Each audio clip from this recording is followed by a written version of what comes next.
ভূমি বিষয়ক জানা অজানা এই পেজের প্ল্যাটফর্মে সবাইকে স্বাগতম। আশা করি সবাই ভালো আছেন। আজকে আমার আলোচনার মূল বিষয়বস্তু হচ্ছে ভিপি জমি। ভিপি জমি বলতে যেগুলো ভিপি খতবশীলভুক্ত জমি, এ বিষয়ে আজকে আমি আলোচনা করব। ভিপি খতবশীল যেটি একের একে রেকর্ডভুক্ত হয়েছে বাংলাদেশ সরকার পক্ষে জেলা প্রশাসকের নামে, সেই জমিগুলো নামজারির জন্য ভূমি মন্ত্রণালয় থেকে বিভিন্নবারে 2013 সালের নভেম্বরের পর থেকে 2013, 14, 16, 17 এবং পরিশেষে 2024 একটি সর্বশেষ পরিপত্র জারি হয়েছে, যেখানে খতবশীলের জমি নামজারির জন্য বারবার তাগিদ দেওয়া হয়েছে। যে সকল ব্যক্তিবর্গের মালিকানার ধারাবাহিকতা ঠিক আছে, অর্থাৎ এছে রেকর্ডীয় মালিকের কাছ থেকে সঠিক দলিল মূলে জমি প্রাপ্ত হয়েছে এবং যেটি আরএস দাগের সাথে এসএ দাগ, অর্থাৎ এসএ ম্যাপের সাথে আরএস ম্যাপ পেন্টাগ্রাফ করে যদি দাগ মিল থাকে তো এবং খ তফসিলের গেজেটভুক্ত হয়ে থাকে, তাহলে এই মালিকানার ধারাবাহিকতা ঠিক রেখে একটি নামজারি করা আপনাদের খুবই গুরুত্বপূর্ণ একটি বিষয়। দেখুন, যদি আপনি নামজারি না করেন, সেই ক্ষেত্রে বলা হয়েছে যে এই জমিটি খাসখতিয়ানে আনয়ন করার জন্য ভূমি মন্ত্রণালয় কিন্তু বারবার নাগরিকদের সেবা প্রাপ্তির জন্য বারবার এই নামজারি করার কথা বলছে, যেখানে লিমিটেশন অ্যাক্ট 28 সেকশনে বলা হয়েছে যে যদি কোনো ব্যক্তির মালিকানা কাগজপত্র থাকার পরও 12 বছর যদি দখলে না থাকে, মালিকানা কিন্তু বিলুপ্ত হয়ে যায়। সেই ক্ষেত্রে দেখুন, যেখানে একটা আইন আছে মালিকানা বিলুপ্তর, সেই ক্ষেত্রে টুডে অ্যান্ড টুমোরো যদি কখনো কোনো পরিপত্র জারি করে বলা হয়ে থাকে যে এখন আর খ তফসিলের জমি নামজারি হবে না, সকল জমিই এক খতিয়ানে আনতে হবে, তখন কিন্তু নাগরিক হিসাবে আমি আপনি মহা এক বিপদে পড়ব।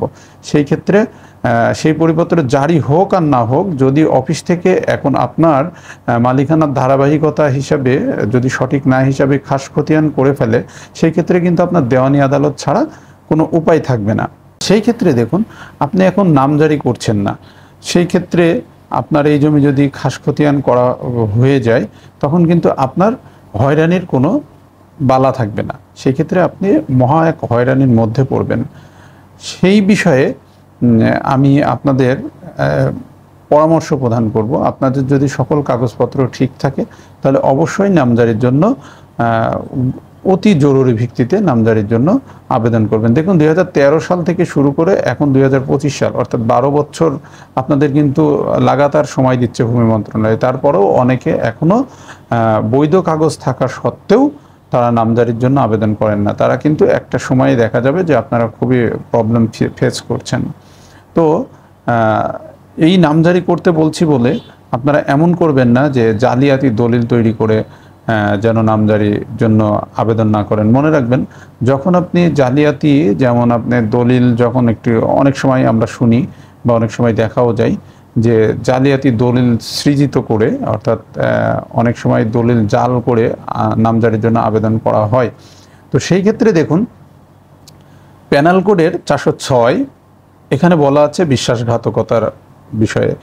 আবার পেনাল কোডের 415 সেকশনে বলা আছে আপনি প্রতারণা করে এই দলিল দাখিল করেছেন। অপরদিকে 420 সেকশনে বলা হয়েছে আপনি জালিয়াতি করে দলিল তৈরি করে এখানে দাখিল করেছেন।